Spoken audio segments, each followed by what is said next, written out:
Gaza में जब आग बुझाने की कोशिश हो रही है, लगता है इजराइल अब ईरान में फिर आग लगा सकता है। इजराइल के पूर्व रक्षा मंत्री एविगडोर लिबरमैन कह चुके हैं कि जख्मी शेर को छोड़ना नहीं चाहिए, ईरान से फिर युद्ध होगा। यानी इजराइल ये मानता है कि ईरान एक जख्मी शेर है और उसके लिए बहुत बड़ा खतरा भी। ऐसा इसीलिए भी क्योंकि 22 जून को ईरान के 3 परमाणु अड्डों पर अमेरिका और इजराइल की जो ज्वाइंट स्ट्राइक हुई वो पूरी तरह नाकाम साबित हुई। ये बात सबसे पहले रूस ने बताई थी और अब इजराइल भी मानता है कि 400 किलो संवर्धित यूरेनियम ईरान ने बचा लिया है और उसका दावा है कि इसी यूरेनियम से वो एटम बम बनाने की तैयारी कर सकता है। We must not allow Iran to rebuild its military nuclear capacities. Iran's stockpiles of enriched uranium, these stockpiles must be eliminated. And tomorrow, UN Security Council sanctions on Iran must be snapped back.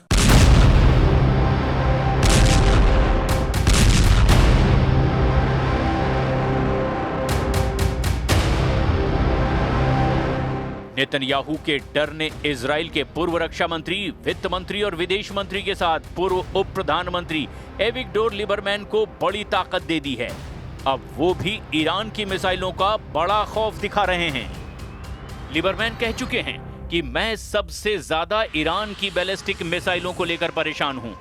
Iran की सिर्फ 26 मिसाइलें Israel पर गिरी हैं और उन्होंने बेतहाशा तबाही मचाई है। ईरान अब भी बड़े हमले की तैयारी कर रहा है क्योंकि उसके पास हजारों मिसाइल हैं। क्या होता अगर इजराइल पर सिर्फ 26 नहीं बल्कि 260 मिसाइल गिरती? कितनी तबाही होती।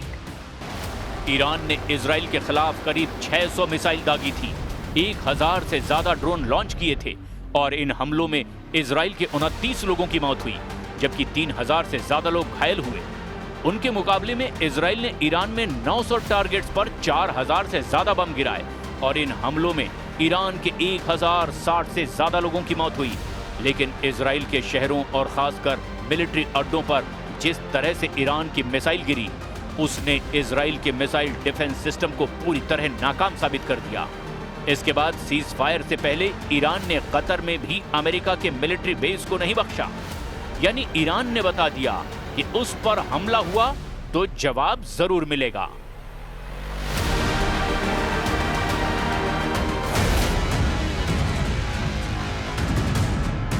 नेतन्याहू का सबसे बड़ा फोकस ईरान पर है।